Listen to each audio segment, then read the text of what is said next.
Hello दोस्तों, स्वागत है आप लोगों का टारगेट केमिस्ट्री क्लासेस में। कैसे आप लोग? ठीक है, आशा करते हैं अच्छे होंगे। तो पिछले लेक्चर में हम लोगों ने क्या पढ़ा था? EAN। EAN मतलब क्या होता है? Effective atomic number. EAN मतलब क्या होता है? Effective atomic number. तो हम लोगों ने पिछले लेक्चर में पढ़ा था कि EAN के बारे में, मतलब ई से इफेक्टिव, ए से एटॉमिक, एन से नंबर। इसके लिए एक फार्मूला दिए थे कि इफेक्टिव एटॉमिक नंबर आखिर ये क्या है? यह एक नंबर है, यह एक क्या है? संख्या। कौन चीज़ है ये? यह एक संख्या। ये संख्या क्या बताता है? ये संख्या ये बता रहा है कि जो अगला नोबल गैस क्या होगा, एटॉमिक नंबर का, जो सेंट्रल मेटल एटम है उसका जो अगला नंबर है, ठीक है, इनर्ट गैस का, उसके बराबर हो जाता है। क्या होता है उसके बराबर? उसके बराबर ये इफेक्टिव एटॉमिक नंबर होता है। यदि नहीं होता है तो क्या करना, अभी पढ़ेंगे। ठीक है, तो ये इसका कहना है कि इफेक्टिव एटॉमिक नंबर क्या हो जाता है? सेंट्रल मेटल एटम के जस्ट आगे वाला इनर्ट गैस का या नोबल गैस के एटॉमिक नंबर के बराबर हो जाता है। क्या? EAN। एग्जाम्पल के लिए एक देकर हम समझाते हैं, फिर आगे जस्ट फटाक से निकल जाएंगे क्योंकि ये खत्म हो चुका है। K4FeCN होता है, FeCN का होल 6। ठीक है, तो यहाँ पे देखिए K4FeCN का होल 6। तो हमें इफेक्टिव एटॉमिक नंबर निकालना है। तो हम जानते हैं कि जो इफेक्टिव एटॉमिक नंबर जो हम निकालते हैं वो सेंट्रल मेटल एटम के लिए ही डिफाइंड होता है। जो भी करना है सेंट्रल मेटल एटम के लिए करना है। ठीक है, तो देखिए इसमें क्या करते हैं, इलेक्ट्रॉन को कलेक्ट करते हैं। मतलब ये हम काउंटिंग करेंगे इलेक्ट्रॉन को कि सेंट्रल मेटल एटम के पास कितना है। इफेक्टिव एटॉमिक नंबर मतलब क्या? जो कोई नंबर है, कोई संख्या, वो कौन सा नंबर है जो इफेक्ट डाल रहा है, क्या कर रहा है, जो इफेक्ट डाल रहा है। इसीलिए होता है कि इफेक्टिव एटॉमिक नंबर। EAN मतलब इफेक्टिव एटॉमिक नंबर, जो इफेक्ट डालने वाला जो एटॉमिक नंबर है। तो एटॉमिक नंबर किसका हम देखेंगे? सेंट्रल मेटल एटम का। सेंट्रल मेटल एटम का अभी देखते हैं, केवल इसका अभी एटॉमिक नंबर कितना है? अभी एटॉमिक नंबर इसका है 26। एटॉमिक नंबर कितना है? 26। तो 26 में जो इनर्ट या नोबल गैस होता है, तो इससे आगे कौन सा होगा? इनर्ट या नोबल गैस, इससे आगे किसका एटॉमिक नंबर होगा? तो देखिए इससे नीचे नहीं, 26 से नीचे नहीं, ऊपर। तो देखिए हीलियम का एटॉमिक नंबर कितना होता है? हीलियम का 2 होता है। नियन का कितना होता है? 10 होता है। आर्गन का कितना होता है? 18 होता है। क्रिप्टन का 36 होता है। जेनन का 54 होता है।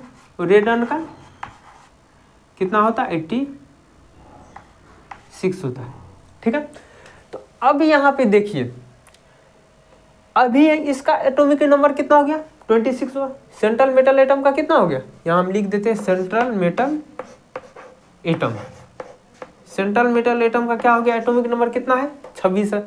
लेकिन इसमें देखिए 26 से जस्ट ज्यादा किसका एटॉमिक नंबर है? 26 से ज्यादा 18 का है? बिल्कुल नहीं, 26 से कम है, तो हम इसका बात नहीं करेंगे। तो हम बात किसका करेंगे? 36 का, जो इससे जस्ट आगे है। इस सब का भी बात नहीं करेंगे। मतलब अगला 26 से आगे क्या है? 36 है। ये क्या है? इनर्ट या नोबल गैस है। तो इसके बराबर क्या हो जाएगा? इसका EAN होगा। इफेक्टिव एटॉमिक नंबर क्या हो जाएगा? इसके बराबर होगा। और इसके बराबर इसीलिए होता है क्योंकि ये क्या होता है?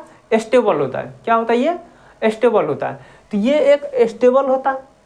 क्या होता है? यह स्टेबल कंपाउंड होता है कि नहीं होता है? इसीलिए क्या हो जाता है, ये इसका यदि हम देखते हैं, इसके पास कितना इलेक्ट्रॉन होता है? टोटल इलेक्ट्रॉन होता है इसके पास 36। लेकिन इसका अपना कै गो है? 26 गो है। इसका अपना कै गो है? 26 गो। 26 गो है कि नहीं कन्फर्म सो बात पता नहीं, लेकिन 26 इसमें होता है। तो अब देखते हैं इसके पास कितना है। देखिए K4 है, मतलब इस पे 4 गो प्लस हो जाएगा, इस पे 4 गो माइनस, 4 गो माइनस है।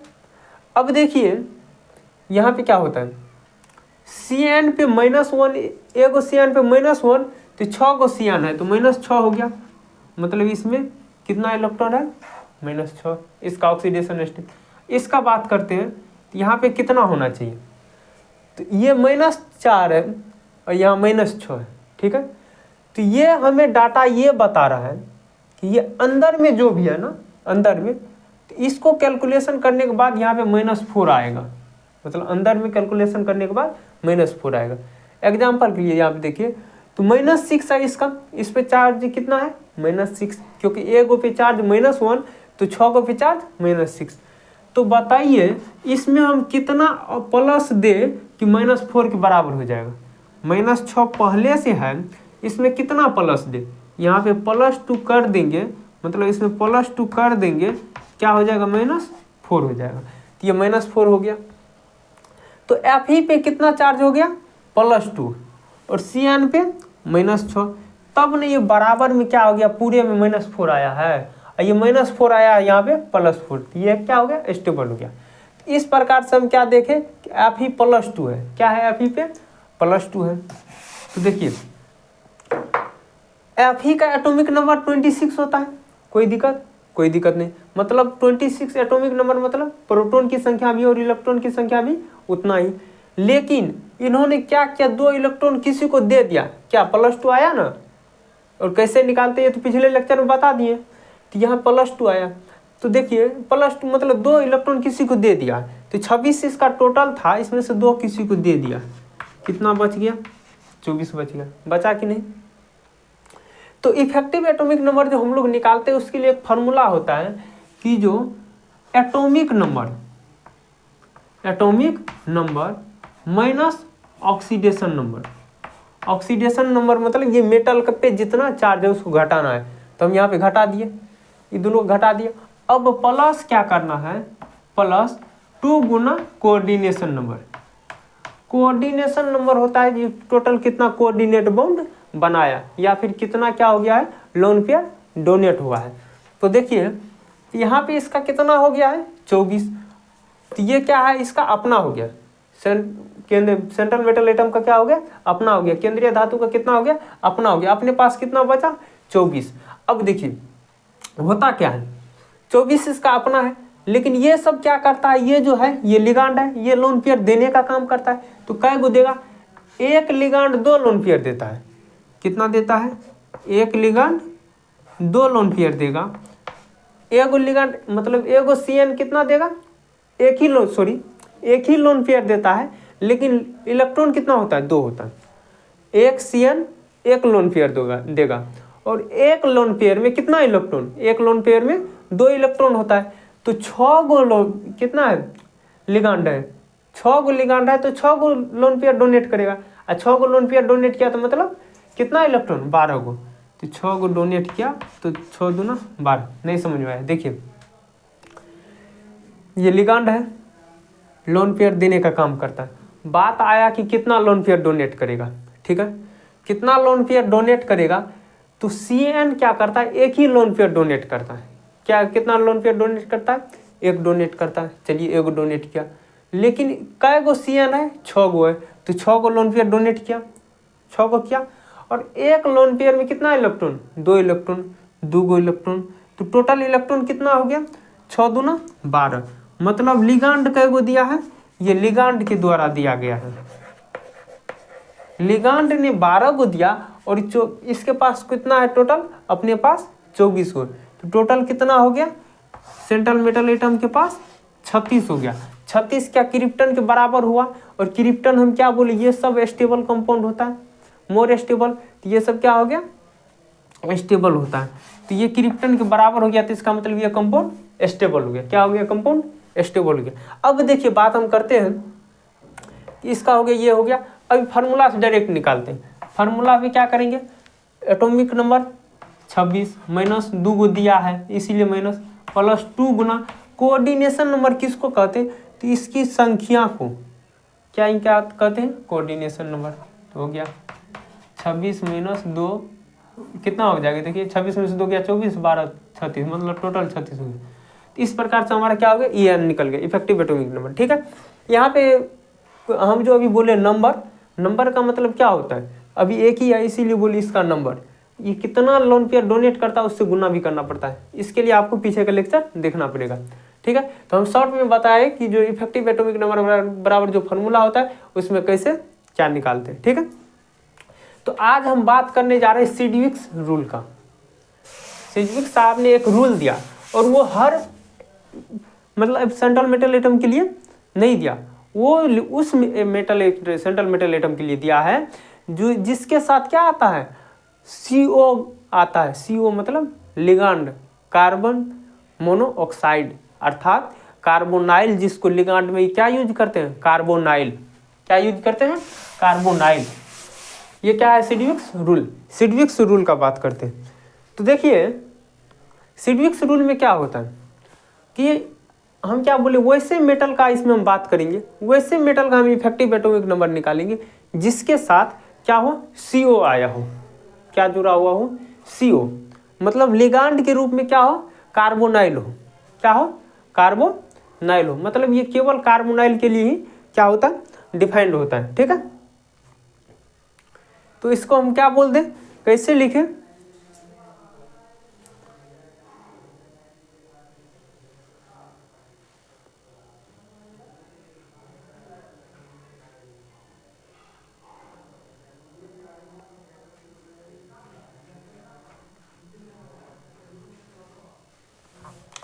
तो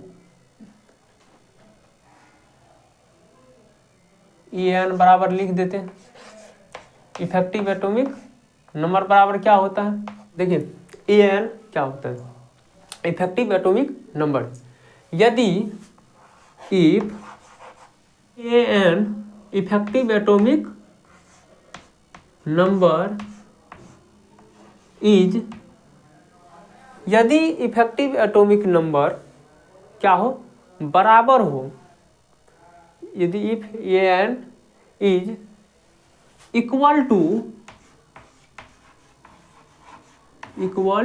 टू बराबर हो किसके साथ, atomic number of next inert gas, atomic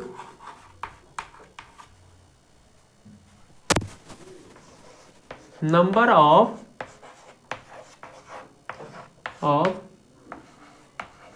next inert gas. यदि इफेक्टिव एटॉमिक नंबर बराबर होता है क्या, टू किसके, atomic number of next inert gas, मतलब अगला इनर्ट गैस के एटॉमिक नंबर के बराबर होता है। ठीक है, तो वही क्या होता है, इफेक्टिव एटॉमिक नंबर होगा। इससे क्या होता है, देन दैट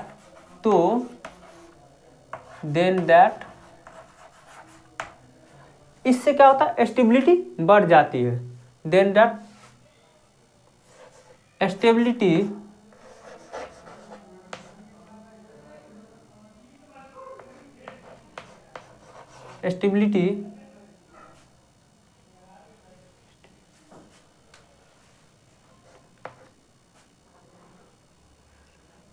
इंक्रीजेज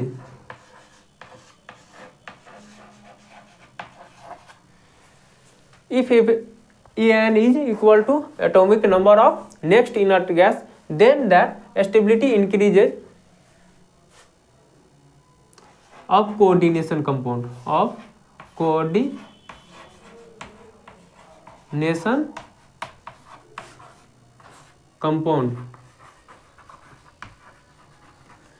क्या हो जाता है, कोऑर्डिनेशन कंपाउंड की स्टेबिलिटी बढ़ जाता है। कब, जब क्या होता है, इनर्ट गैस के एटॉमिक नंबर के बराबर क्या हो जाता है, EN। जब EAN इनर्ट गैस के एटॉमिक नंबर के बराबर हो जाए तो उसका क्या होगा, स्टेबिलिटी बढ़ जाएगा। किस चीज का, उस कंपाउंड का। ठीक है, तो हम क्या बोलते हैं इसको हिंदी में, उपसंयोजक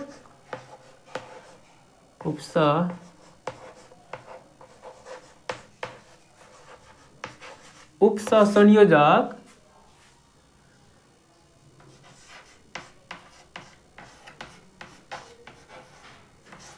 यौगिक में स्थायित्व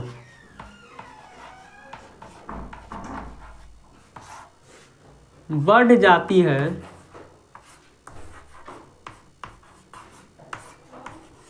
क्या होती है, बढ़ जाती है। कब? जब क्या हो जाता है, इनर्ट गैस अगले इनर्ट गैस के एटॉमिक नंबर के बराबर हो जाता है। कौन सा? EAN। ठीक है, बढ़ जाती है जब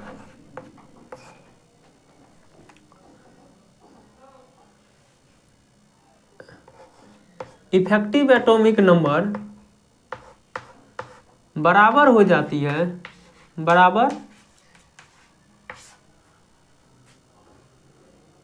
इफेक्टिव एटॉमिक नंबर किसके बराबर हो जाता है? जब effective atomic number next inert gas के अगले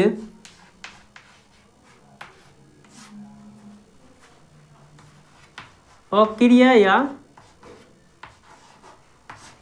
निष्क्रिय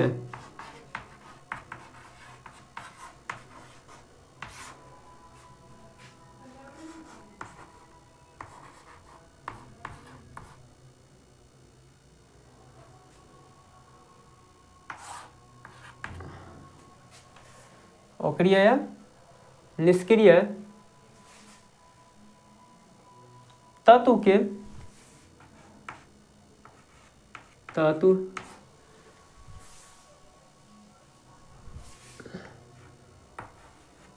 परमाणु संख्या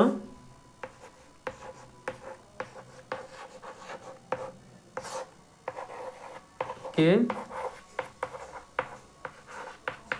बराबर हो जाती है। देखिए, उपसंयोजक यौगिक में अस्थायित्व बढ़ जाता है, मतलब स्टेबिलिटी इंक्रीज हो जाता है।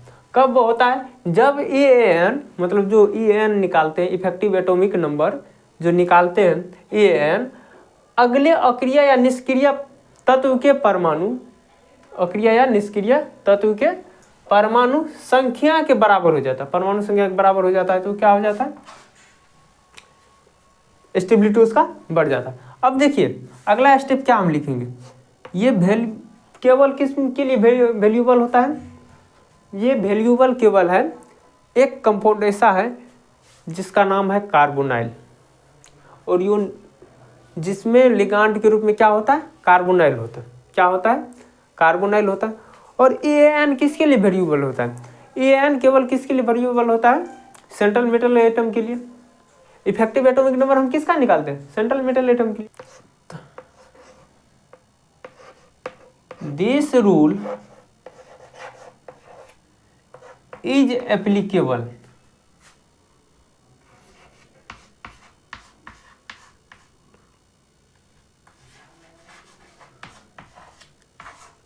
for this rule applicable for metal carbonyl।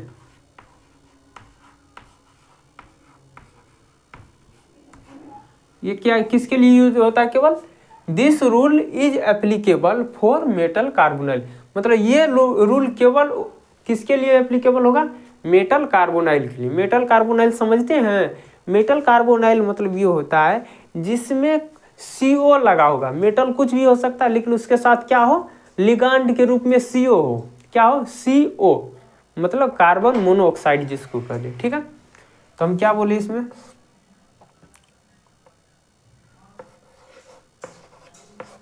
यह रूल, यह नियम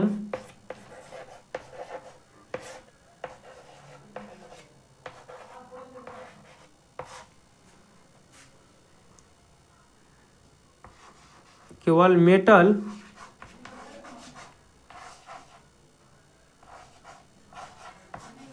कार्बोनाइल के लिए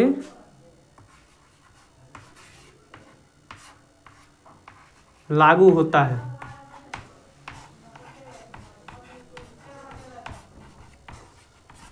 देखिए यह रूल किसके लिए लागू होता है? यह रूल केवल मेटल कार्बोनाइल के लिए ही लागू होता है। एग्जाम्पल के लिए देखिए, यहाँ पे मान लीजिए K4 है,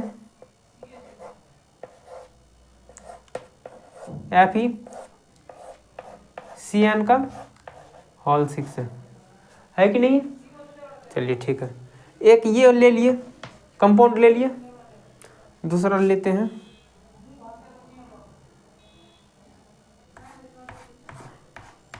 NiCO का होल 4। तो फटाफट बताइए कि किस में सिज्विक रूल लगेगा, किस में नहीं लगेगा। क्या इसमें CO है, ये क्या है, सेंट्रल मेटल आइटम है, ये लिगांड है, क्या इसमें CO है, लिगांड के रूप में CN है ना, तो क्या इसमें CO है, नहीं है ना, तो CO नहीं है, तो इसका मतलब क्या हो जाएगा, इसमें सिज्विक रूल लगेगा कि नहीं लगेगा, सिज्विक रूल लगेगा कि नहीं लगेगा। इसमें क्या होगा,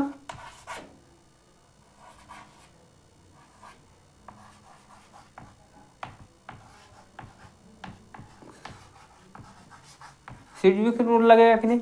देखिए हमने बोला है कि इसमें यदि हमें चेक करना हो सिज्विक रूल है कि नहीं, केवल ये देखिए लिगांड है, लिगांड में CO है कि नहीं, CO मतलब कार्बोनाइल है कि नहीं, नहीं है, इसका मतलब ये सिज्विक रूल नहीं लगेगा।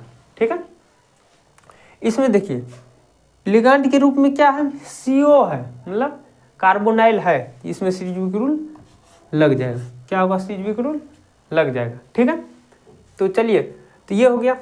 अब देखते हैं कि सिज्विक रूल होता क्या है। ये तो देखिए EAN क्या होता है, इफेक्टिव एटॉमिक नंबर, और हम ये बोले कि ये एप्लीकेबल केवल किसके लिए होता है, यहाँ पे सिज्विक रूल का यूज कर लिया है कि जो किसके लिए, केवल मेटल कार्बोनाइल के लिए यूज होता है। अब सिज्विक रूल होता क्या है, ठीक है, सिज्विक साहब ने बोला यही कि जो ये क्या होता है, इफेक्टिव नंबर क्या होता है, जो एटॉमिक नंबर होते हैं वो बराबर होते किसके, अगले इनर्ट गैस के बराबर। यदि ये नहीं होता है, क्या होता है, ये यदि उसके बराबर नहीं होगा तो क्या करेंगे, उसके लिए भी रूल दिया हुआ है। नोट पॉइंट में क्या बोला है कि यदि उसके बराबर नहीं होगा, ऐसा भी तो हो सकता है कि 36 की जगह 37 हो जाए, 37 की जगह क्या 36 की जगह फिर 35 हो जाए, एक घट या बढ़ भी तो सकता है। तो उसके लिए उन्होंने क्या बोला सिज्विक साहब ने, if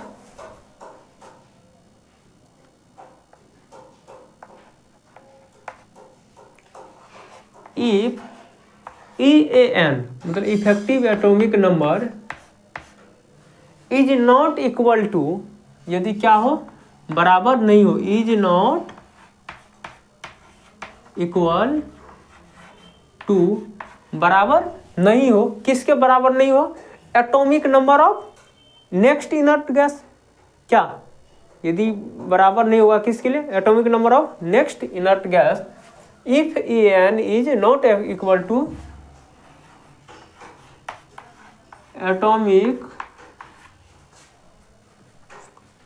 atomic number of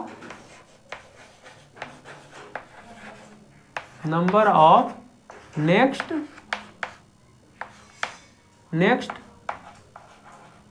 inert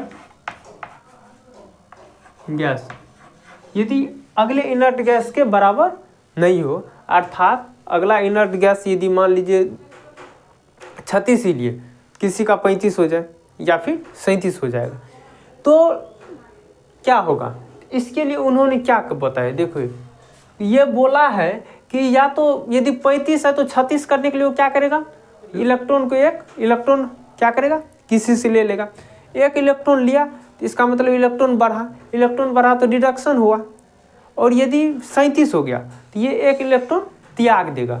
जब एक इलेक्ट्रॉन त्यागा तो इसका मतलब क्या हो गया कि जो इस पे प्लस चार्ज आएगा, मतलब ऑक्सीडेशन हो गया।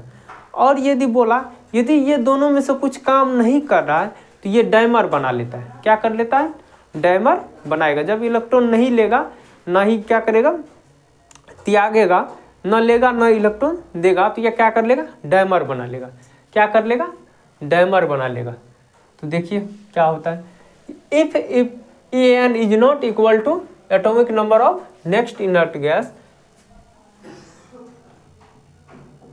then तो ये क्या करता है, आइदर इलेक्ट्रॉन लॉस या गेन, इलेक्ट्रॉन को क्या करेगा, लॉस करेगा या फिर गेन करेगा, then either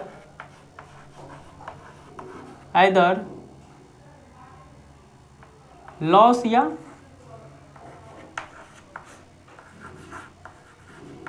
gain of electron if atomic number is not equal to atomic number of next inert gas, यदि अगले इनर्ट गैस के बराबर एटॉमिक नंबर नहीं होता है तो क्या करेगा, देन तो ये लॉस या गेन ऑफ इलेक्ट्रॉन, इलेक्ट्रॉन को क्या करेगा, या तो लॉस करेगा या फिर गेन करेगा, या क्या कर लेगा, वो डायमर बना लेगा, क्या करेगा, या डायमर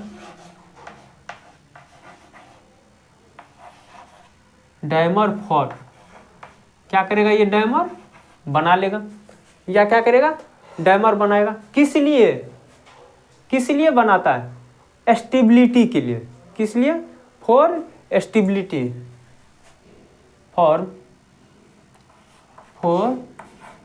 स्टेबिलिटी,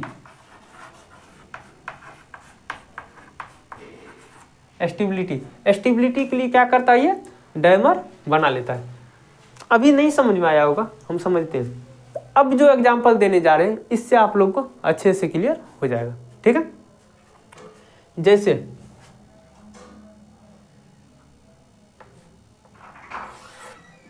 एक एग्जांपल लेते हैं, क्रोमियम है, या फिर जो आप लोग को बार बार दे रहे वही देते हैं, Ni, इसमें CO का होल 4। पहले इसका इफेक्टिव एटॉमिक नंबर निकालेंगे, इफेक्टिव एटॉमिक नंबर बराबर क्या हो जाएगा, EAN बराबर क्या होगा, इफेक्टिव एटॉमिक नंबर बराबर क्या हो जाएगा, तो पहले मेटल का क्या जो अपना एटॉमिक नंबर है वो, तो ये मेटल का अपना एटॉमिक नंबर क्या है, निकल का कितना होता है 28, इसका 28 है। क्या ये लॉस या गेन किया है, तो लॉस या गेन किया है कि नहीं, यदि हम पहले पता करें तो लोन पेयर को छोड़ के तो हम बाहर में देखेंगे पहले चार्ज है कि नहीं है, क्या है, चार्ज है कि नहीं है। इसके बाहर देखिए कुछ भी नहीं है, इधर भी नहीं है, नहीं यहाँ है, न इस पे चार्ज है, तो इसका मतलब ये क्या लिया नहीं है, नहीं ये दिया है, तो इसका मतलब क्या है, अभी निकल का इतना है, इसका अपना क्या हो गया 28 हो गया। अब बात करते हैं माइनस, देखिए पहले एक फार्मूला लिख ले तो आप लोग को अच्छा समझ में आ जाएगा। पहले हो जाएगा क्या, atomic number minus oxidation number plus 2 गुना कोऑर्डिनेशन नंबर, यही होता है। इसका अपना एटॉमिक नंबर कितना है, इसका अपना है 28। बताइए ऑक्सीडेशन नंबर कितना है, ऑक्सीडेशन नंबर नहीं है, क्यों नहीं है, क्योंकि CO जो होता है कार्बोनाइल न्यूट्रल लिगांड होता है, इस पे कोई चार्ज नहीं होता। जब इस पे कोई चार्ज नहीं है तो और यहाँ भी कोई चार्ज नहीं है, इसीलिए इस पे भी कोई चार्ज नहीं होगा। यदि इस पे चार्ज नहीं है, यहाँ यदि कहीं चार्ज हो गया, चाहे प्लस हो कि माइनस हो, तो उस हिसाब से इसका भी चार्ज कुछ ना कुछ होगा, ठीक है। यदि यहाँ भी चार्ज नहीं है और यहाँ पे चार्ज है तो क्या करेंगे, यहाँ पे चार्ज नहीं है, यहाँ पे चार्ज है, तो इसको बैलेंस करेंगे। बैलेंस करने के बाद अब देखिए क्या होता है, Ni है, इसका एटॉमिक नंबर 28 होता है। अब इसमें तो कोई चार्ज है ही नहीं, और जब यहाँ पे चार्ज नहीं होगा तो इस पर भी कोई चार्ज नहीं होता, जिस कारण यहाँ पे क्या होता है 0 हो जाएगा। प्लस 2 गुना कोऑर्डिनेशन नंबर कितना होगा, देखिए इसका कोऑर्डिनेशन नंबर 4 होता है, और 4 जो होता है तो एक लोन, इसका मतलब 4 कोऑर्डिनेट बॉन्ड बना, कोऑर्डिनेशन नंबर 4 है, तो इसका मतलब क्या होगा, कोऑर्डिनेट बॉन्ड कितना बना, 4 बना। तो 4 कोऑर्डिनेट बॉन्ड, एक कोऑर्डिनेट बॉन्ड का मतलब 2 लोन पेयर, एक कोऑर्डिनेट बॉन्ड का मतलब क्या हो गया, 2 लोन पेयर क्या किया है, दिया हुआ है। कौन, लिगांड ने मेटल को 2 लोन पेयर दिया। तो टोटल कितना है, 4 गो, तो 4 दूना 8 गो हो जाएगा। यहाँ पे कोऑर्डिनेट बॉन्ड कितना हो जाएगा, कोऑर्डिनेशन नंबर 4, 28 माइनस 0 प्लस 2 चौके 8, तो 28 8 36। देखिए फिर से एक बार, EAN बराबर क्या होता है, atomic number minus oxidation number plus 2 गुना कोऑर्डिनेशन नंबर। ठीक है, एटॉमिक नंबर इसका कितना होता है, निकल का 28 होता है।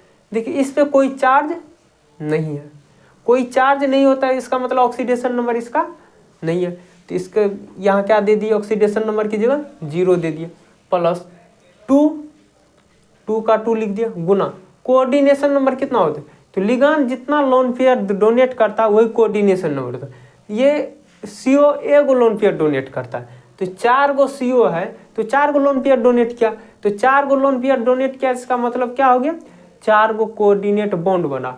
जितना कोऑर्डिनेट बॉन्ड बना उसी को कोऑर्डिनेशन नंबर कहते हैं। तो इसका कोऑर्डिनेशन नंबर कितना हो गया, 4। देखिए 2 को 4 से गुना किया तो 2 चौके 8, तो 8 को 28 से किए तो 36। क्या ये 36 क्रिप्टन के बराबर हुआ? यदि ये क्रिप्टन के बराबर हुआ तो इसका मतलब ये क्या हो गया, स्टेबल कंपाउंड बना। क्या हो गया, ये स्टेबल होगा।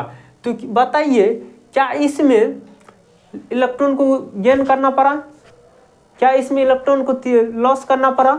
नहीं ना, न तो इलेक्ट्रॉन यहाँ पे क्या किया है, मेटल गेन किया है, न ही इसमें क्या किया है, लॉस किया है, और न ही ये क्या किया है, डैमर बनाया, फिर भी ये क्या है, स्टेबल है। इसका मतलब ये है कि ये जरूरी नहीं है कि हमेशा लोन पेयर क्या करे, मतलब ये इलेक्ट्रॉन को गेन ही करे या फिर लॉस ही करे या डैमर ही बनाए, तभी क्या होगा, स्टेबल होगा। ये बिना गेन किए भी, बिना लॉस किए भी क्या कर सकता है ये, और बिना डैमर्स बनाए भी ये स्टेबल हो सकता है। हम इस लोन पेयर को गेन करने का बात नहीं कर रहे, जब खलिया एक लोन पेयर को खलिया एक इलेक्ट्रॉन को गेन करेगा उसका हम बात कर रहे हैं। आगे देखिए पूरा क्लियर हो जाएगा, इसमें नहीं क्लियर हुआ होगा। दूसरा एग्जाम्पल ले लेते हैं, एग्जाम्पल नंबर दूसरा, जैसे इसमें से CO का लिए, कोबाल्ट का, यहाँ पे ले, सॉरी निकल का लिए, तो यहाँ पे ले लेते हैं हम किसका, कोबाल्ट का, कोबाल्ट का ले लिए CO। अब यहाँ देखिए CO का ले लेते हैं, अब से कोबाल्ट 27 एक लेस कर लेते पहले यहाँ पे। हाँ अब देखिए यहाँ पे क्या होगा, CO है, यहाँ भी CO है, इस दोनों में अंतर होता है। ये CO मेटल है। जब आप लोग को पिछले लेक्चर में, बहुत पीछे एक लेक्चर दिया हुआ है जिसमें संकेत करके दिया होगा कि जो इसका सिंबल क्या होता है, ठीक है, तो उसमें बताए हैं पूरी स्पष्ट। CO का मतलब क्या होता है, कोबाल्ट होता है, ठीक है, और CO का मतलब ये कार्बोनाइल हो जाएगा। ये एलिमेंट होता है और ये कंपाउंड होता है, ठीक है, दोनों में अंतर होता है। तो यहाँ पे देखिए सेंट्रल मेटल एटम की यदि हम बात करें तो CO होता है, सेंट्रल मेटल एटम CO है। लेकिन यहाँ पे कैपिटल C और कैपिटल O है, कैपिटल C और कैपिटल O है। इसका मतलब क्या हो गया, ये जो कैपिटल C और कैपिटल O है तो ये एक लिगांड है और ये एक सेंट्रल मेटल एटम है। तो ये लिगांड क्या करेगा, लोन पेयर डोनेट करेगा, इसको करता है, बिल्कुल करेगा। तो देखते हैं डोनेट करने के बाद क्या ये अगले इनर्ट गैस के बराबर बना पाता है।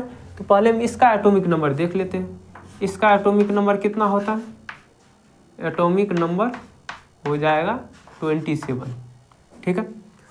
तो EAN बराबर क्या होगा, इफेक्टिव एटॉमिक नंबर बराबर क्या हो जाएगा। इसका EAN बराबर क्या होता है देखिए,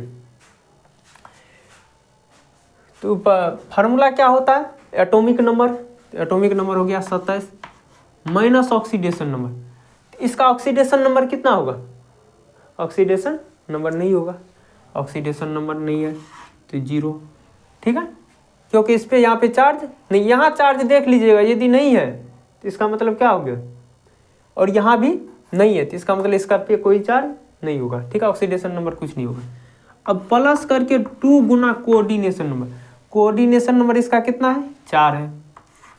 अब देखिए 27 माइनस 0 हो गया प्लस 2 चौके 8, जोड़िए कितना हो गया, ये 35 हुआ।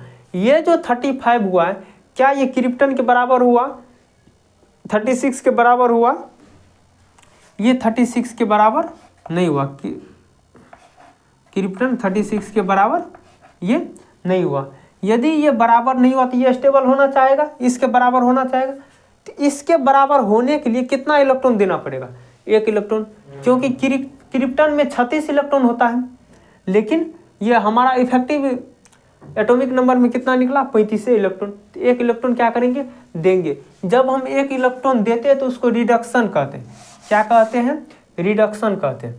तीसरा एग्जाम्पल का हम बात करते हैं, MnCO का होल 4। देखिए इसका इफेक्टिव एटॉमिक नंबर निकालते हैं, EAN कितना हो जाएगा, इसका यदि निकाले तो मैंगनीज का कितना होता है, मैंगनीज का होता है 25, यहाँ माइनस घटाएंगे, ऑक्सीडेशन नंबर कितना हो जाएगा 0, क्यों, यहाँ भी 0 कुछ नहीं चार्ज है, यहाँ भी कुछ नहीं, तो इसीलिए यहाँ भी कुछ नहीं, 0 प्लस 2 गुना कोऑर्डिनेशन नंबर कितना है 4, 2 गुना 4, तो 25 में से चले जाएगा ये 0, फिर 8, तो हो जाएगा कितना, यहाँ पे 5 दूना 10, नहीं यहाँ 5 करो, 5, यहाँ भी 5, तो कितना हो जाएगा 5 दूना 10, कितना हो गया 35।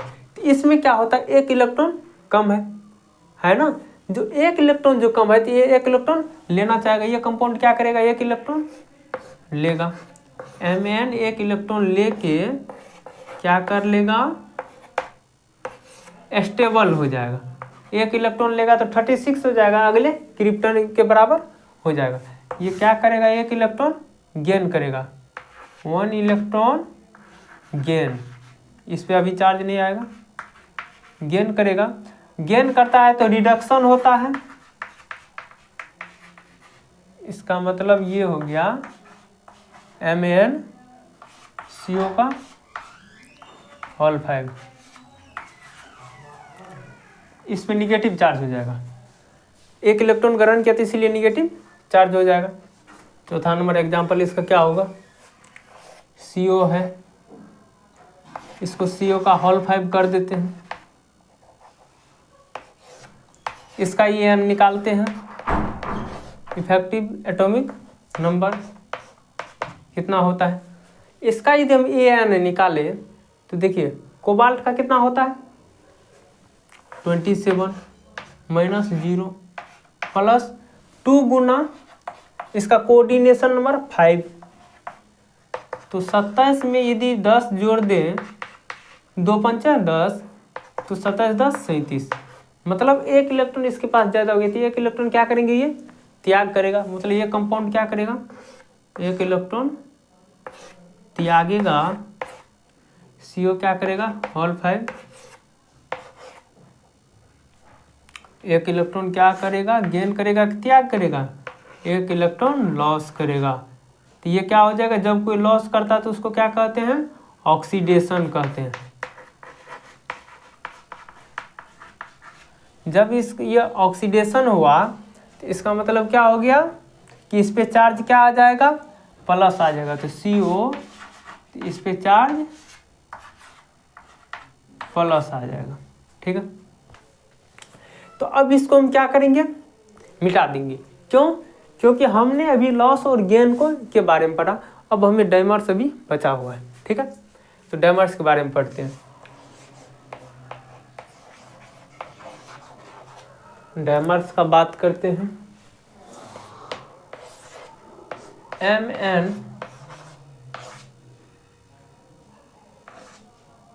CO का क्या हो जाएगा, होल 5 है। देखिए इसका यदि इफेक्टिव एटॉमिक नंबर निकालते हैं, EAN निकालेंगे, कितना हो जाएगा, 35 निकलता है, 5 होता है इफेक्टिव एटॉमिक नंबर 35। एक इलेक्ट्रॉन ये लेना चाहेगा लेकिन ये लेगा नहीं, ये क्या कर ले, डायमर बनाएगा। इसके लिए क्या करता है, डायमर बनाता है। डायमर बनाने का मतलब ये होता है कि ये दुगुना हो जाएगा, ये भी दुगुना हो जाएगा, दो हो जाएगा। ठीक है, तो MN का यहाँ पे होल 2 हो जाएगा, यहाँ पे CO का 5 दूना 10, 5 पहले से दुगुना होगा तो 5 दूना 10। अब इसका हम स्ट्रक्चर पहले बनाएंगे, MN हो गया, ये भी MN हो गया,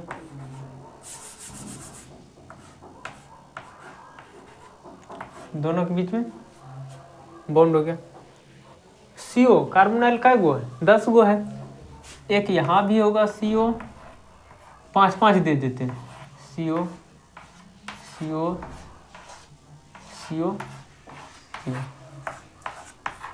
5 दे दिए। ठीक है, अब यदि इसका हम क्या करते हैं, इफेक्टिव एटॉमिक नंबर निकालते हैं, तो अब देखिए 36 हो जाएगा। EAN बराबर क्या हो जाएगा, देखिए इसका टोटल अपना कितना है, 25 गो है, 25 प्लस ये दिया कै गो है, एक गो दो लोन पेयर, एक क्या करता है कार्बोनाइल, एक लोन पेयर देता है, एक लोन पेयर में 2 इलेक्ट्रॉन, तो 1 2 3 4 5 गो कार्बोनाइल है, तो 2 इलेक्ट्रॉन दिया तो 5 दूना 10 हो गया। अब यहाँ देखिए MN क्या करता है, एक इसका ले रहा है, यहाँ पे एक ले रहा है, डायमर बनाने से क्या होता है, एक इलेक्ट्रॉन लेता है, तो हो गया 36। अब ये क्रिप्टन के बराबर हो गया, ये डायमर फॉर्म हो गया। अच्छा समझ में आ गया होगा, ये डायमर बनाने से क्या होता है, 36 इलेक्ट्रॉन आ जाता है सेंट्रल मेटल एटम के पास। एक और बात देखते हैं, एग्जाम्पल एक और देख लेते हैं।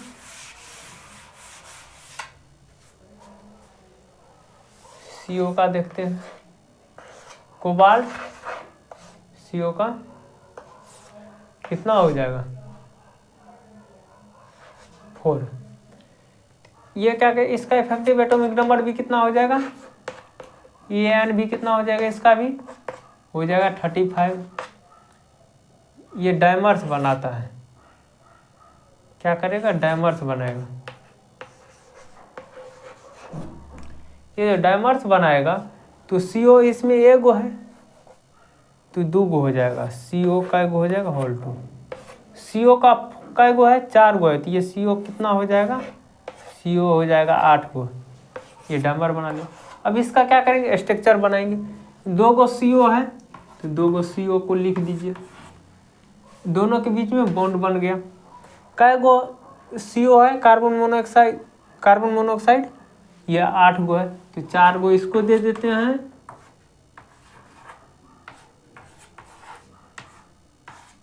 4 गो इसको।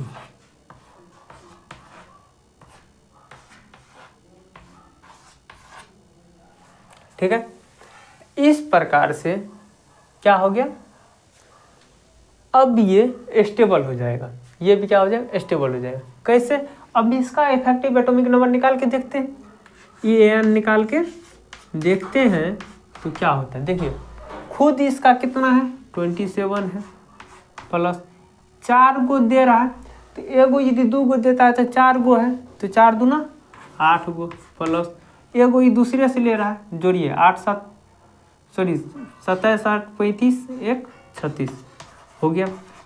ये डायमंड बनाने से के भी क्या हो गया। इस प्रकार से आप लोग क्या हो गए, सिडविक्स रूल अच्छे से समझ लिए। अब एक तरह से आप समझिए कि सिडविक रूल EAN बिल्कुल समझ में आ गया। तो अब सब कुछ मान लीजिए कि भूल गए, अब फ्रेश से क्या करेंगे, कोऑर्डिनेशन कंपाउंड को पढ़ेंगे। ठीक है, अब इससे क्या बेनिफिट होगा कि पहले यदि हम बताते ligand, central metal atom, anionic ligand, cationic ligand, तो आप लोग को समझ में नहीं आता क्या होता है। लेकिन अब जो हम यूज करेंगे, बोलेंगे तो आप लोग को फटाफट समझ में आएगा क्या होता है। ठीक है, तो अब हम एक सीरियली में चलेंगे। अब इससे पहले सीरियली नहीं चलते थे, कोई टॉपिक उठा लेते थे, उसको केवल आपको समझाते थे, क्योंकि उसका आगे यूज होता है। अब यूज करेंगे तो आप लोग को फटाफट समझ में आ जाएगा ये क्या होगा वो क्या होगा, ठीक है। तो इस प्रकार से अब आगे fresh topic coordination compound start करते हैं, ठीक है। तो देखिए कोऑर्डिनेशन कंपाउंड किसको कहते हैं? In which compound ligand donates lone pair to central metal atom and coordinate bond is form. और कोऑर्डिनेट बॉन्ड क्या करता है? बनाता है। Is known as coordination compound. Compound में लिगैंड लोन पेयर डोनेट करेगा सेंट्रल मेटल एटम को और कोऑर्डिनेट बॉन्ड बनाता है, वही क्या कहलाता है? कोऑर्डिनेशन कंपाउंड कहलाता है। वही लिखे हिंदी में भी, जिस यौगिक में लिगैंड निर्जन जोड़ी इलेक्ट्रॉन केंद्रक धातु को देकर कोऑर्डिनेट बॉन्ड बनाता है, वही क्या कहलाता है? उत्सर्जक यौगिक कहलाता है। उसका एग्जाम्पल ये लिखे, ठीक है।